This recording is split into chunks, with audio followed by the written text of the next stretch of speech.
Aujourd'hui, on va voir toute la partie communication qui est extrêmement importante, hein. On l'a vu dans le point du 15 avril. La communication, c'est ce qui fait que actuellement mon site rank. Donc, à ne surtout pas négliger, c'est extrêmement important en 2026. Alors, lorsqu'on décide de communiquer, la première chose à faire, c'est de décider sur quels canaux communiquer. Parce que on peut communiquer de plein de façons différentes et ça va être important de décider sur quoi on va être présent et sur quoi on ne va pas être présent. Moi, j'ai décidé d'être présent sur LinkedIn, tout simplement parce que c'est là que sont les dirigeants d'agences SEO. Donc, il faut que je sois visible dessus pour les atteindre. Je veux également être visible sur X parce que là, on a un public qui est plus d'indépendants et de consultants. Il faut évidemment communiquer auprès de ces gens-là. J'ai également une présence sur YouTube. Donc là, ça va concerner tous les SEO parce que tout le monde est sur YouTube. Je communique également sur mon blog. Alors, c'est pas vraiment pour atteindre les humains, là, c'est plus pour atteindre les machines, les bots. Un blog est très facilement lisible par les IA et par Google, ce qui est beaucoup moins le cas des réseaux sociaux. Ça permet d'avoir une base publique fixe sur lequel les IA et Google peuvent se baser.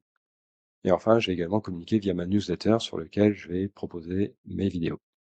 S'il y a des canaux activés, il y a aussi des canaux à ne pas activer. Donc moi, j'ai décidé de ne pas activer Instagram parce que c'est trop orienté divertissement, TikTok parce que le public est trop jeune, Reddit parce qu'il n'y a pas assez de français dessus, et Facebook parce que c'est trop orienté famille.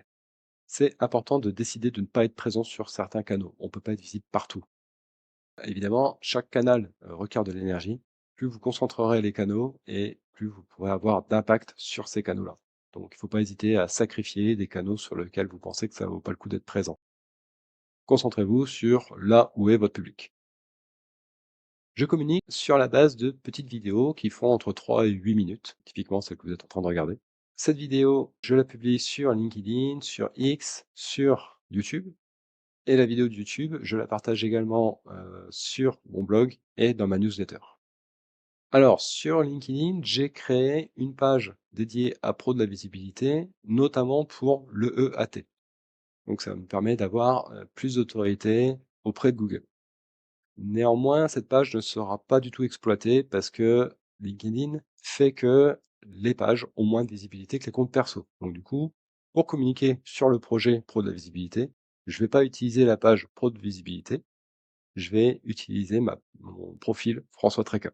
Sur LinkedIn, je mets les vidéos en natif, donc directement sur le réseau social, et j'oublie pas de les sous-titrer parce que la plupart des utilisateurs de LinkedIn l'utilisent sans le son. Donc il faut absolument que les vidéos soient sous-titrées. Ensuite, sur X, j'ai décidé de ne pas créer un compte dédié parce que ça me faisait plus de travail. Donc là, encore, je vais utiliser mon compte personnel François Tréca. Pareil, hein, sur X, il faut utiliser le format vidéo natif, c'est-à-dire directement sur le réseau social. Et même chose, il faut absolument qu'elle soit sous-titrée parce que les gens n'utilisent pas les réseaux sociaux avec le son en général. Mes vidéos seront poussées par, les comptes X de Bulldoze et de Visibility IA. Sur ces comptes-là, il y a également des SEO qui me suivent. Donc à chaque fois que je publie une vidéo, je la retweet et je la like avec ces comptes. Donc pour YouTube, j'ai créé une chaîne pro de la visibilité. Mais là, j'ai un petit souci, c'est que, vu que maintenant sur LinkedIn et sur X, les vidéos sont natives, je ne partage plus les vidéos YouTube. Ce qui fait que, il n'y a plus de visibilité vraiment extérieure pour mes vidéos YouTube. Et j'ai un petit peu de mal à percer sur ce réseau social-là, parce que mes vidéos ne sont pas travaillées pour l'algorithme de YouTube et de ce fait, l'algorithme ne le propose pas aux utilisateurs de YouTube. Néanmoins, ça n'a pas perdu parce que j'utilise les vidéos YouTube pour les intégrer dans les articles de Pro de la visibilité. Donc du coup, même si elles sont pas vues sur YouTube, elles sont utiles pour mon blog. Et c'est également le cas sur la newsletter parce que je peux partager les vidéos YouTube sur la newsletter. Donc du coup, YouTube, c'est pas vraiment pour être visible, mais c'est plus un endroit pour stocker et partager mes vidéos sur mon blog et ma newsletter. J'ai fait le tour de ma communication. Dans le prochain épisode, on parlera de la stratégie globale SEO pour Pro de la visibilité.